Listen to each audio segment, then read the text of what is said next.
Good morning. Well, I've stopped off in Sydney Gardens to talk to you this Monday morning. Quite a few issues to raise with you. The first is comments on comments. Baines is asking people for their views on a proposal to reduce the speed limit between the Paragon and Alice Park along the London Road from 30 miles an hour to 20 miles an hour.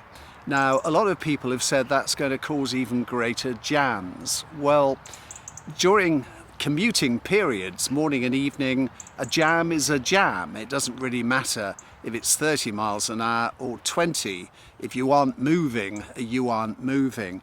I think a more relevant point is people are saying, well, that's all very well, but what about the bus lane? How are you actually going to make buses and taxis stick to 20 miles an hour? I don't know what you think about that. The other thing is there is a speed camera on that route, which no doubt will be activated. But there are also calls from some of you regarding the traffic lights at Alice Park between the Gloucester Road and the London Road to have some sort of camera there. Well, a camera, not some sort of a camera, which will be triggered every time someone shoots a red light. That is a very dangerous spot indeed. So some points there. Be interested to hear what else anybody else has to say about that.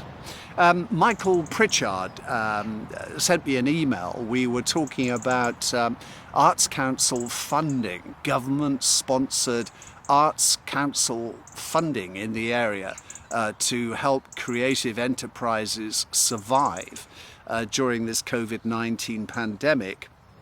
He says, did I notice there was a second round of Arts Council funding and that the Bath Forum was awarded nearly £243,000 and Chapel Arts Centre in Bath almost £56,000. Well, I'm pleased to hear that both those enterprises are now receiving financial support. Someone else who's a bit of a regular, George Feiger. George, thank you. He's talking about Cleveland Bridge. Now, on Wednesday, the planning committee will consider giving their consent to government money being spent on refurbishing and strengthening Cleveland Bridge, which is Grade 2 listed. Now, the whole issue about heavy vehicles using the bridge, and at the moment we have this temporary 18-ton limit, there are separate demands for keeping that weight limit on the bridge even after it's repaired. Now, weight limits are something that another committee will have to consider because Baines is also the local highway authority. The meeting on Wednesday can only give permission for repairs to a listed building. Anyway, George emailed me to say, Richard, using the listed building status to control traffic on the bridge is a great idea. It's an example of the council using powers it already has in order to achieve air quality and congestion improvements.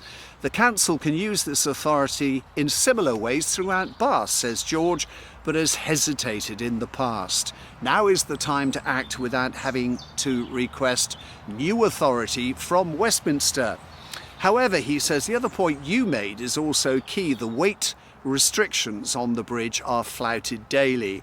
Without enforcement, no rules have any impact. That's probably true of reducing the speed limits on the London Road too. The council has to actually enforce. Fines bring in cash, which is why our cash-strapped council keeps enforcing the parking regulations.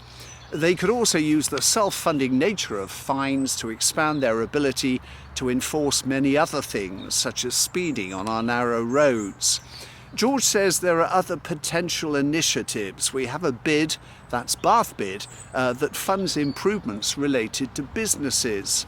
We could create residential improvement districts that allow residential co-funding of things like bollards, signs, parklets and indeed speed cameras.